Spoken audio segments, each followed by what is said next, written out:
A friendly reminder that in 3 generations, everyone who knew us will be dead, including the people whose opinions stopped you from doing what you wanted all along. Imagine that someone you know achieves every dream and hits every goal they have. Years later, they get old and die. 2 years after that, how much do you care? About as much as everyone else will if you accomplish your goals and dreams. Do it for you. Father, I don't know what to do. I don't know what to do. You can act like a man! What's the matter with you? Is this how you turn out a Hollywood Pinocchio that cries like a woman? What can I do? What can I do? What is it? Guilty of that frustration that we all have. But we have a responsibility and a duty to be fathers. Not to just make babies, but to be real fathers. And you can't expect any good to come to you if you don't visit any good on your son or your daughter. So, be a man. To become that man that you need to be and that the world around you needs you to be, okay? You need to work on being a good man. Now, before you throw your hands up, there are a lot of people out there that don't know what it means to be a good man. Especially, now I'm going to kick over a hornet's nest here, especially in the deeply religious world. They don't know what it means to be a good person. Listen to me. The absence of evil is not an automatic indication of the presence of good. I'm going to say that again. The absence of evil is not an automatic indication of the presence of good. You've got negative, you have positive, and you have neutral. Neutral is there's no negative, but there's no positive either, which means it's a big zero. And we say, down here on the negatives, Dwayne, I don't do drugs, and I don't abuse women, and I don't steal from people, and I don't do this, and I don't do that. And so they do away with all the negatives, but they don't do anything positive. Congratulations. That person's a big zero. All right? Being good is proactive. It's doing something. It's just caring about people. The emotionally immature man seeks out motivation to do something hard one time.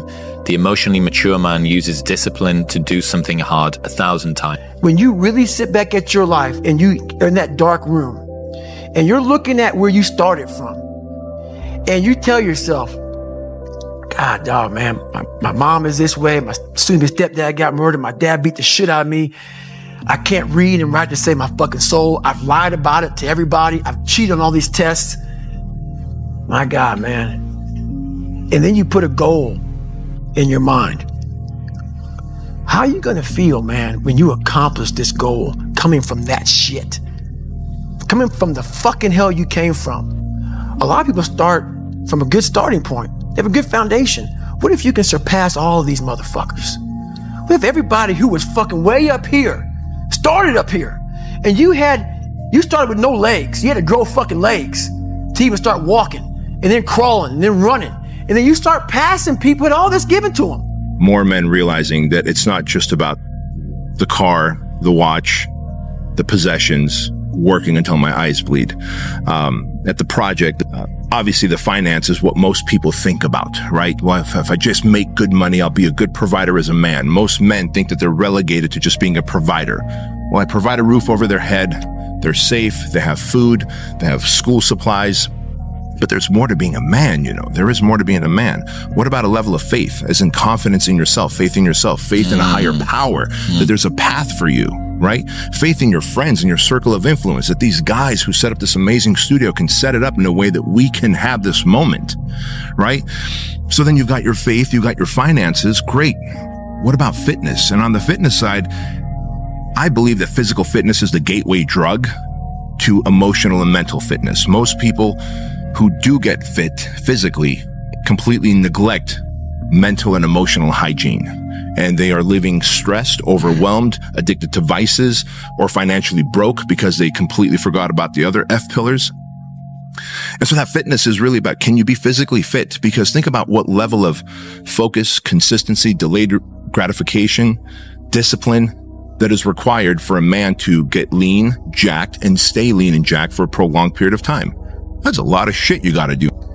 I had to use all this negative shit that was making me weak and horrible as a person. I had to use this as the power that now fueled me. I had to flip it on its head and say, hold up. This might be exactly what I need.